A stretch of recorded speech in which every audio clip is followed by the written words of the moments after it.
그래서 나에게 맞는 커뮤니티를 만들 때 좀 살펴보셔야 되는 것들을 오늘 잠시 얘기 드리고 여러분들이 진단하셨던 결과를 가지고 제가 분석을 조금 해드릴 거예요.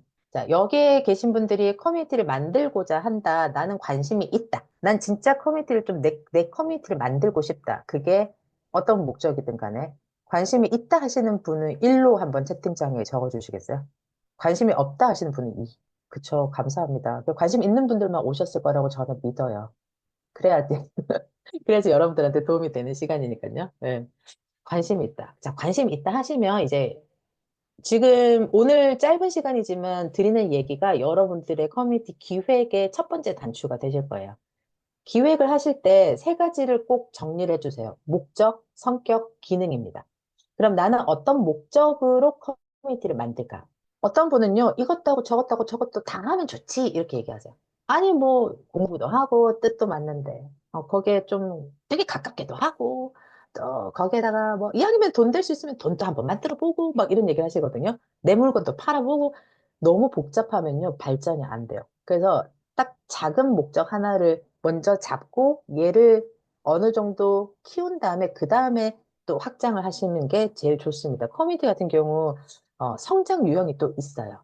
그래서 그 성장 유형에 맞춰서 가시면 되니까 일단 만드는 유형에 있어서는 목적 하나를 작은 거 하나를 잡으시고 두 번째는 나의 커뮤니티의 방향입니다. 예를 들면 여러분들이 여러 제품을 쓰시겠지만 파타고니아라는 회사를 아실 거예요. 티셔츠를 만들고 옷을 만들지만 그 회사는 친환경에 대한 사명과 철학이 철저하거든요. 그래서 심지어 광고 문구가 옷을 사입지 말라고 얘기를 해요. 아니, 옷을 사입지 말면 물건을 만들었는데 자기 걸 사지 말라고 하면 돈을 어떻게 법니까? 근데 이분이 그렇게 얘기하신 이유는 저희는 이 옷을 만들기 위해서 파괴했던 지구 환경에 대한 책임이 있습니다. 그래서 우리가 벌었던 돈에 대해서 어느 정도 쓰겠다. 우리는 항상 이만큼 쓴다. 이 철학 때문에 그 브랜드를 사시는 분들이 있죠.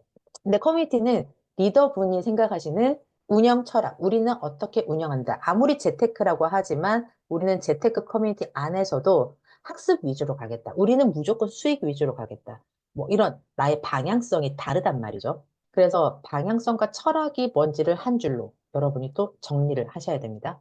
세 번째는 우리 멤버들이 이 커뮤니티 안에서 주로 얻고 싶은 기능이 뭔가. 이왕 뜻도 잘 맞는 사람끼리 뭐 공부도 하고 뭐도 하고 하면 다 좋죠. 하지만 일단 주 기능, 나는 학습의 기능을 줄까? 아니면 내가 갖고 있는, 내가 팔고 있는 컨텐츠를 이분들이 살 수 있게 비즈니스를 하는 제품 판매 기능을 줄까? 아니면 나는 나라는 사람이 브랜딩이 돼서 나의 팬을 모으는 기능을 할까?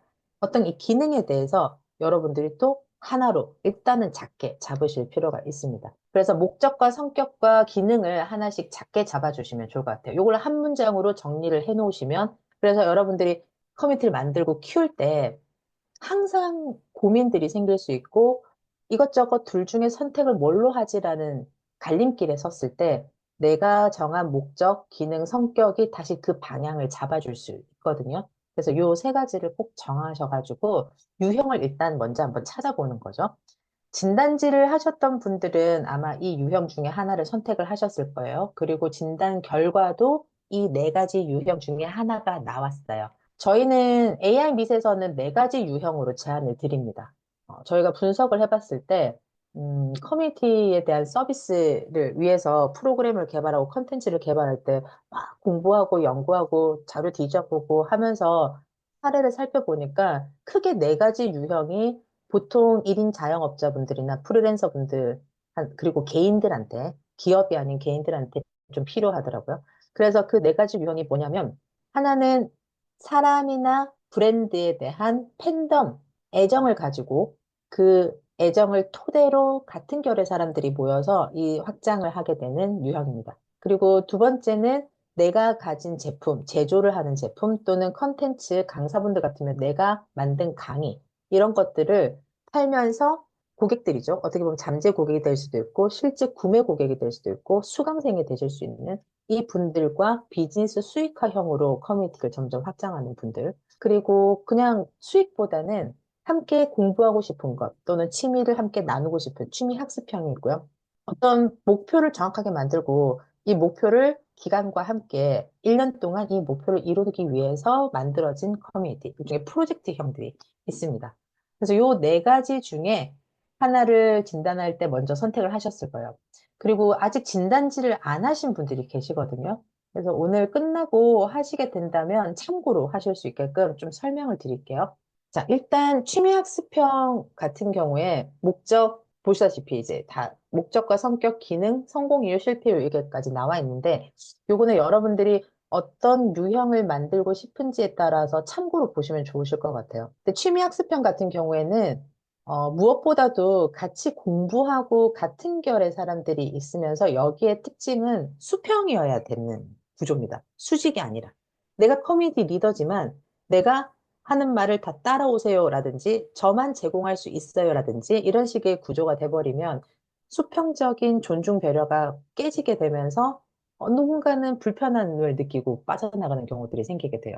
그래서 여기에서는 제일 크게 나온 게 존중이나 배려가 무시된다면 이제 실패한다 이런 얘기가 적혀 있지만 뭔가 서로가 좀 더 수평적으로 여러 가지들이 공유가 되는 게 핵심일 것 같아요.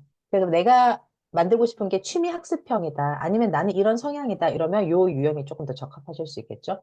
근데 이와 비슷한 유형이 프로젝트 챌린지형이에요. 취미 학습이랑 거의 비슷한데 조금 더 정확한 목표를 가지고 결과물이 꼭 나와야 되며 그걸 이루기 위해서 조금은 역할 분담이 정확하고 책임과 권한이 주어지는 그런 형태들, 그런 형태들이 프로젝트 챌린지라고 보실 수가 있어요. 여기는 난이도들을 조금씩 조절하면서 커뮤니티 멤버들이 경험할 수 있는 컨텐츠들이 달라질 필요가 있겠죠. 자, 그리고 비즈니스 수익화형은 만들고 있는 제품, 서비스 컨텐츠 같은 걸 제공을 하면서 이왕이면은 들을 강의를 좀 더 저렴하게 듣기 위해서 나는 이 공간에 있습니다. 이왕이면 내가 살 물건인데 좀 더 큰 서비스 혜택을 받기 위해서 있습니다. 또는 저는요, 저 강사님이 너무 좋아요. 그래서 몇 번 강의를 들어봤는데 이분이 하시는 얘기가 제일 잘 들려서 이분이 다른 주제를 해도 저는 이분한테 강의 듣는 게 제일 편하고 이해가 빠르더라고요. 그래서 저는 여기 팬덤형처럼 있어요. 아마 이분은 비즈니스로 하셨겠지만 저는 약간 팬덤입니다. 이런 분들도 계시거든요. 그런 유형의 비즈니스 수익화형도 가시기도 하고 이제 팬덤형은 말 그대로 정말 이제 이 사람이 좋아서 있는 거예요. 근데 팬덤형 같은 경우에도 간혹 실패하시는 분들은 모두 다 나를 너무 좋아하니까 이 나의 영향력이 아주 작은 말 한마디도 크게 미쳐지는 공간이 되다 보니 자칫 리더가 권력화되기 시작하면 여기는 또 불편한 사람들이 생기기 시작을 하죠. 자, 요 네 가지 성향을 가지고 있는 유형들인데